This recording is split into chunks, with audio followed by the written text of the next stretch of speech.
Hello guys, आज हम start करने जा रहे हैं मेंस्ट्रुअल साइकिल, जो कि रिप्रोडक्टिव हेल्थ का पार्ट 3 है। पहले के पार्ट्स नहीं देखे हैं तो प्लीज उसे जरूर देख के आए।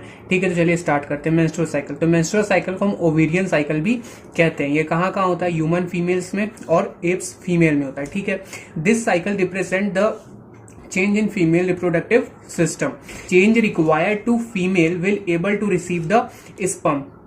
जब फीमेल, देखिए, जब फीमेल की प्यूबर्टी आती है, ठीक है, तो उस टाइम पे क्या हो जाता है, फीमेल क्या हो जाती है, देखिए, किसी भी प्रेगनेंसी को वोर करने के लिए तो स्टेबल नहीं होती है, लेकिन उसमें क्या होता है कि फर्टिलाइजेशन उसके अंदर हो सकता है अगर स्पर्म पहुंच गया तो। ठीक है, तो देखिए, changes required to female will able to receive the sperm, fertilization can take place. ठीक है, cycle prepare female for fertilization and pregnancy. Cycle जो होती है फीमेल को प्रिपेयर करती है for the fertilization and pregnancy. Menstrual cycle start at puberty. कब start होता है? जब किसी भी फीमेल का प्यूबर्टी आता है तो तब मेंस्ट्रुअल साइकिल आना स्टार्ट हो जाता है। ठीक है, this cycle take place in a particular event a month. अब ये देखिए, क्या ये एक साइकिल की तरह चलता है। ठीक है, एक मंथ में जैसे आएगा। ठीक है, इसका एक पीरियड ऑफ टाइम होता है, जैसे कि perfect cycle completed in a 28 days. अब ये जो नंबर्स ऑफ डेज हैं ये वेरी करते हैं। ठीक है, मानिए किसी में 28 डे की मेंस्ट्रुअल साइकिल होती है, किसी में 30 डेज की होती है। ठीक है, तो इस अकॉर्डिंग क्या होता है, ये नंबर्स जो होते हैं हमारे वेरी करते हैं। ठीक है, अब देखिए, मेंस्ट्रुअल कंटिन्यू टिल मीनोपॉज। अब मेंस्ट्रुअल साइकिल जो होता है ये कब तक चलता है?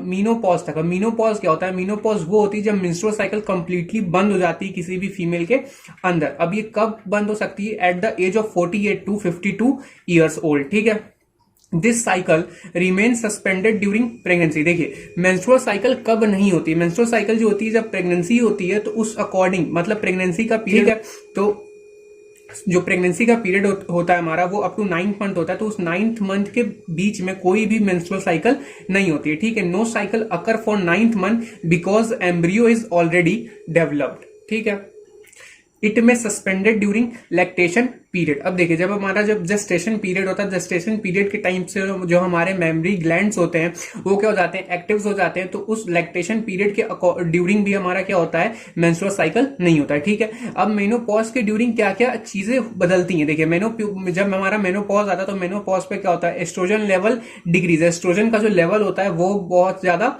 कम हो जाता है, और जो फीमेल होती है उसको बहुत सारे मूड स्विंग्स वगैरह भी आएंगे और एक्स्ट्रा बहुत सारी चीजें होती हैं। ठीक है, मेंस्ट्रुअल साइकिल, इसको हम ओवेरियन साइकिल भी कहते हैं। तो ये हमारे जो होती है 4 फेजेस में चलती है। किसमें चलती है? 4 फेजेस में चलती है।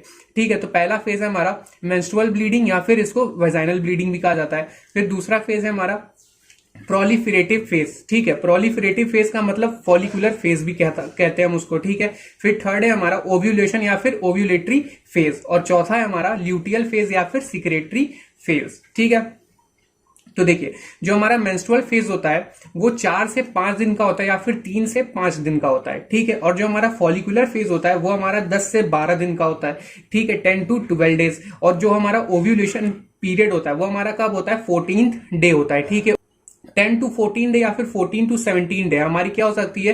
प्रेगनेंसी कंसीव हो सकती है। ठीक है, इसे मैंने फर्स्ट और सेकंड लेक्चर में बहुत अच्छे से समझाया, तो उसे आप जरूर देखिएगा। ठीक है, तो ओव्यूलेशन हमारा कब होता है? 14th डे होता है। ठीक है, फिर हमारा लास्ट है सिक्रेटरी फेज। जो हमारा सिक्रेटरी फेज होता है वो कितने दिन का होता है? 15 to 28 डे का होता है। सिक्रेटरी फेज को हम ल्यूटियल फेज भी कहते हैं। ठीक है, अब देखिए, सिक्रेटरी फेज में होता है क्या? जो हमारा ग्राफियन फॉलिकल होता है वो ग्राफियन फॉलिकल चेंज हो जाता है कॉर्पस ल्यूटियम में। देखिए, क्या होता है जब जो हमारा ग्राफियन फॉलिकल होता है जब वो रप्चर होता है तो उसमें से क्या निकलता है? हमारा सेकेंडरी ऊसाइड बाहर आता है, और सेकेंडरी ऊसाइड बाहर आने के बाद जो हमारा स्ट्रक्चर बच जाता है उसको हम क्या बोलते हैं? कॉर्पस ल्यूटियम बोलते हैं। ठीक है, और कॉर्पस ल्यूटियम हमारा सिक्रीट करता है प्रोजेस्टेरॉन हार्मोन को। किसको सिक्रीट करता है? प्रोजेस्टेरॉन हार्मोन को सिक्रीट करता है। ठीक है, देखिए, मैंने यहाँ पे एक टेबल टाइप का बना दिया है, इस टेबल से हम समझने का ट्राई करते हैं। ठीक है, तो देखिए, जो हमारा पहला हमारा यूट्राइन वॉल है। जब हमारा मेंस्ट्रुअल साइकिल चलता है तो यूट्राइन वॉल में क्या क्या चेंजेस आते हैं, हार्मोन में क्या क्या चेंज आते हैं, और हमारी ओवरी में क्या क्या चेंजेस होते हैं, हम इसे देखते हैं। ठीक है, तो देखिए, यूट्राइन वॉल में जब हमारा मेंस्ट्रुअल फेज होता है, जो हमारा फर्स्ट फेज होता है, और जो हमारा फर्स्ट फेज होता है वो हमारा 3 to 5 डेज या फिर 4 से 5 डेज का हो सकता है। ठीक है, इसमें क्या होता है? जो हमारी इंड्रोमेट्रियम लाइनिंग होती है, यूट्राइन वॉल की जो हमारी इंड्रोमेट्रियम लाइनिंग होती है वो क्या हो जाती है? सेड होना स्टार्ट हो जाती है, मतलब वो टूटने लगती है। ठीक है, और इस फेज के ड्यूरिंग हमारा क्या होता है? जो हमारा प्रोजेस्टेरॉन लेवल होता है, प्रोजेस्टेरॉन हार्मोन होता है, वो क्या हो जाता है? बहुत ही ज्यादा लो हो जाता है, बहुत ही ज्यादा कम हो जाता है। और जब हमारा प्रोजेस्टेरॉन हार्मोन कम होता है तो ये स्टिमुलेट करता है पिट्यूटरी ग्लैंड को, ठीक है। और पिट्यूटरी ग्लैंड को जब ये स्टिमुलेट करेगा तो ये क्या सिक्रीट करेगा, ये सिक्रीट करेगा एफएसएच को। पिट्यूटरी ग्लैंड हमारा किसको सिक्रीट करता है, इसके बाद से पिट्यूटरी ग्लैंड हमारा प्रोड्यूस करना स्टार्ट कर देता है एफएसएच को, ठीक है। तो देखिए हमारा पिट्यूटरी ग्लैंड जो होता है वो किसको सिक्रीट करेगा, सिक्रीट करेगा एफएसएच को। और जो हमारा एफएसएच होता है वो क्या करेगा, जो FSH produce in the ovary follicle cluster which are there out of one primary follicle start to grow graafian and graafian follicle form. अब क्या होगा, जो एफएसएच होगा, देखिए जो हमारे प्राइमरी फॉलिकल जो होगा ना, जो हमारा प्राइमरी फॉलिकल होगा वो क्या करेगा, वो ग्रो कर जाएगा ग्राफियन फॉलिकल में। क्या बन जाएगा, ग्राफियन फॉलिकल, ठीक है। प्राइमरी सेकेंडरी, सेकेंडरी से टर्सरी, टर्सरी से फिर हमारा ग्राफियन फॉलिकल में क्या हो जाता है, वो बदल जाता है। तो इसके ड्यूरिंग क्या हो जाता है, जो हमारा ईस्ट्रोजन होता है फॉलिकुलर फेज में, सेकेंड फेज में, ठीक है, ईस्ट्रोजन जो होता है उसका हमारा अमाउंट क्या हो जाता है, बहुत ज्यादा बढ़ जाता है, ठीक है। तो देखिए मेंस्ट्रुअल फेज में क्या हुआ, हमने इंड्रोमेट्रियम की लाइनिंग लॉस कर दी, ठीक है। और जब हमारी इंड्रोमेट्रियम की लाइनिंग लॉस हुई तो उसमें क्या था, हमारा प्रोजेस्टेरोन का लेवल बहुत ज्यादा कम था। और जब हमारा प्रोजेस्टेरोन का लेवल बहुत ज्यादा कम था तो इसने स्टिमुलेट किया किसको, पिट्यूटरी ग्लैंड को, ठीक है। और पिट्यूटरी ग्लैंड ने फिर हमारा क्या सिक्रीट किया, एफएसएच को सिक्रीट किया। और जब हमारा एफएसएच सिक्रीट हुआ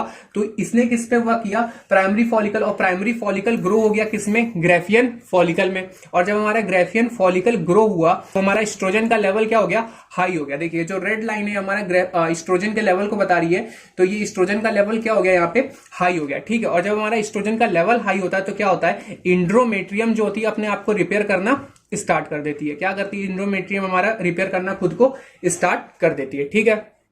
तो देखिए जब हमारी इंडोमेट्रियम खुद को रिपेयर करना स्टार्ट कर देगी तो इसकी जो वॉल हो जाती है वो वॉल कितनी थिक हो जाती है, 2 से 3 mm तक वो जो वॉल होगी वो क्या हो जाएगी, थिक हो जाएगी, ठीक है। 2 to 3 मिलीमीटर तक थिक हो जाएगी जो हमारी इंडोमेट्रियम वॉल होगी, ठीक है। तो जब हमारा एस्ट्रोजन का लेवल बढ़ जाता है, ठीक है, तो क्या होता है, हमारी इंडोमेट्रियम खुद को रिपेयर करती है और रिपेयर करके कितनी थिक हो जाती है, 2 से 3 मिलीमीटर तक थिक हो जाती है, ठीक है।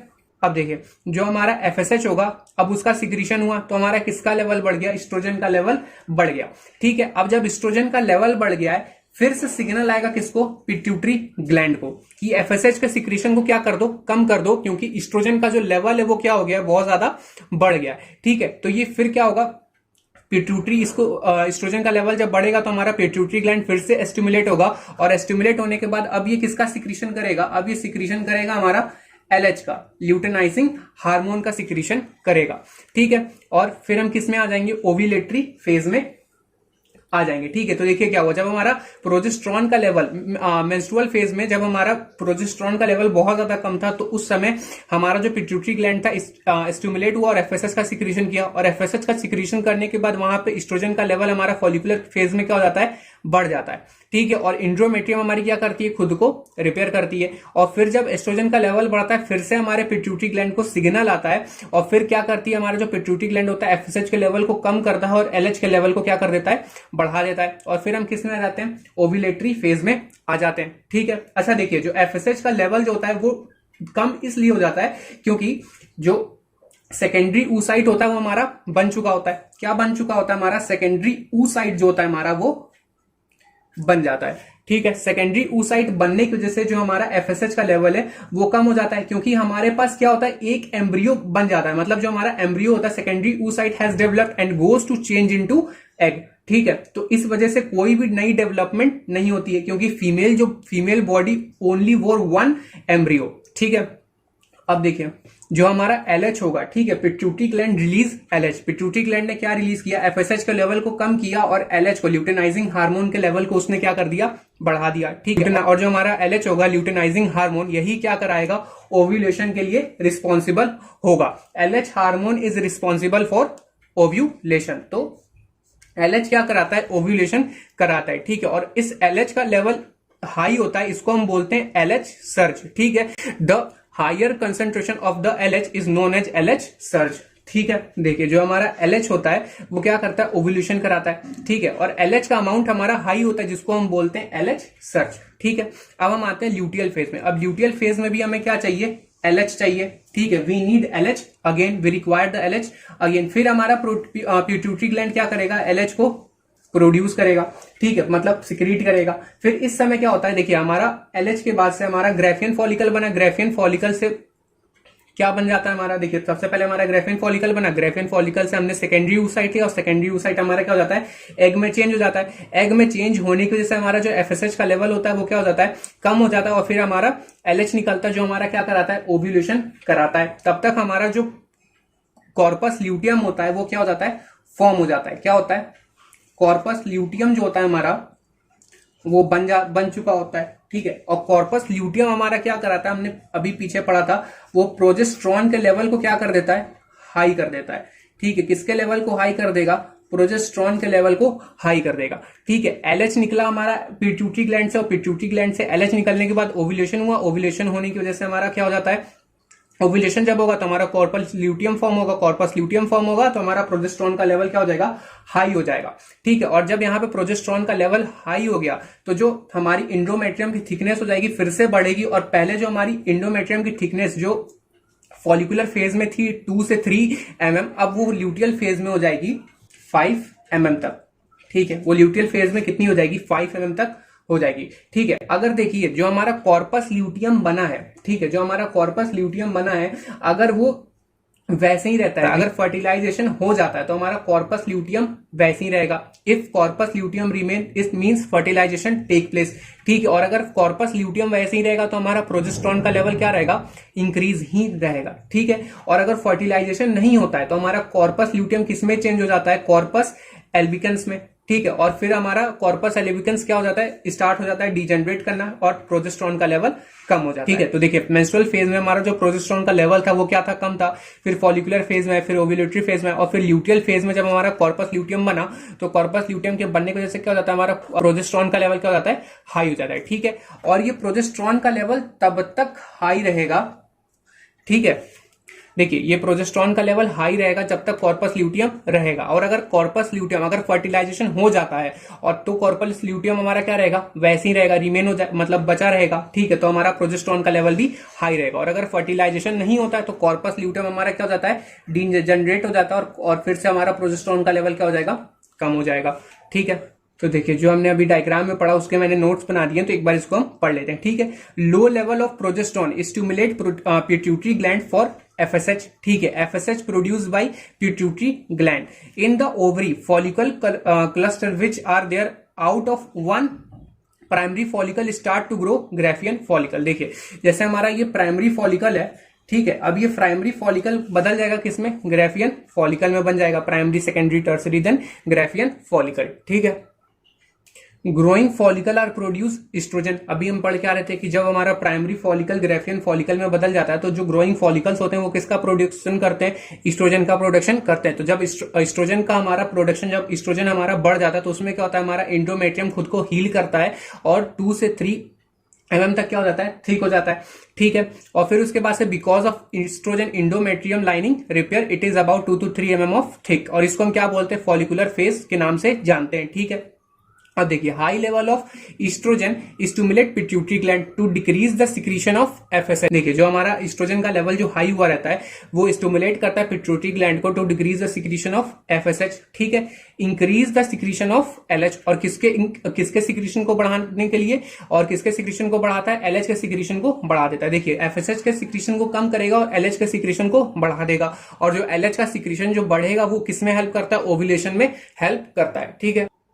देखिए FSH secretion go down because one secondary oocyte has developed and goes to change into egg.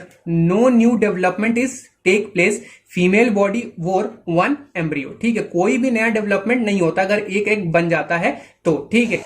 उसके बाद से देखिए pituitary gland release LH, pituitary gland फिर किसका रिलीज करेगा, LH को रिलीज करेगा, क्योंकि एस्ट्रोजन का लेवल हाई हो जाता है। एस्ट्रोजन का लेवल जब हाई होगा तो FSH के सिक्रीशन को पिट्यूटरी ग्लैंड हमारा क्या कर देता है, रोक देता है, और LH के सिक्रीशन को क्या कर देता है, बढ़ा देता है, ठीक है। This LH responsible for ovulation, किसके लिए रिस्पॉन्सिबल होता है, ओव्यूलेशन के लिए। देखिए जैसे हमारा ये ग्राफियन फॉलिकल है, ग्राफियन फॉलिकल रप्चर होगा, रप्चर होने के बाद हमारा जो स्ट्रक्चर बच जाता है उसको हम बोलते हैं कॉर्पस ल्यूटियम, क्या बोलते हैं, कॉर्पस ल्यूटियम, और ये हमारा यहाँ से सेकेंडरी oocyte रिलीज हो गया, ठीक है। और जो हमारा सेकेंडरी oocyte रिलीज हुआ ये किस में चेंज हो जाएगा, एग में आगे जाकर के चेंज हो जाएगा, ठीक।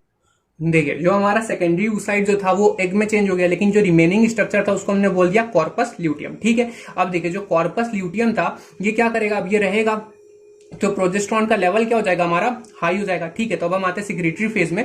सिक्रीटरी फेज या फिर luteal phase, corpus luteum forms so level of progesterone also high. ठीक है, और एंडो अगर प्रोजेस्टेरॉन का लेवल बढ़ गया यहाँ पे, ठीक है, तो सिक्रीटरी फेज में और ल्यूटियल फेज में हमारा एंड्रोमेट्रियम की थिकनेस कितनी हो जा रही है, 5 mm हो जा रही है। ठीक है, तो देखिए हमारी पहली थिकनेस कहां पे बढ़ी थी, फॉलिकुलर फेज में बढ़ी थी।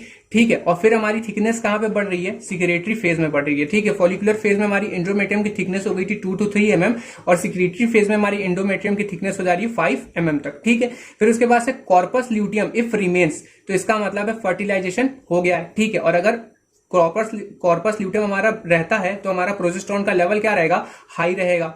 ठीक है, और अगर फर्टिलाइजेशन नहीं होता है तो हमारे कॉर्पस ल्यूटियम का लेवल, कॉर्पस ल्यूटियम क्या हो जाएगा, कॉर्पस एल्बिकन्स में चेंज हो जाएगा, और कॉर्पस एल्बिकन्स में चेंज होने के बाद डीजनरेट करेगा, और डीजनरेट अगर करेगा तो क्या हो जाएगा, प्रोजेस्टेरॉन का लेवल कम हो जाएगा। ठीक है, और अगर आपके लिए इन्फॉर्मेशन अगर हेल्पफुल हो तो प्लीज इसको लाइक शेयर करें और सब्सक्राइब करें चैनल को। Thank you.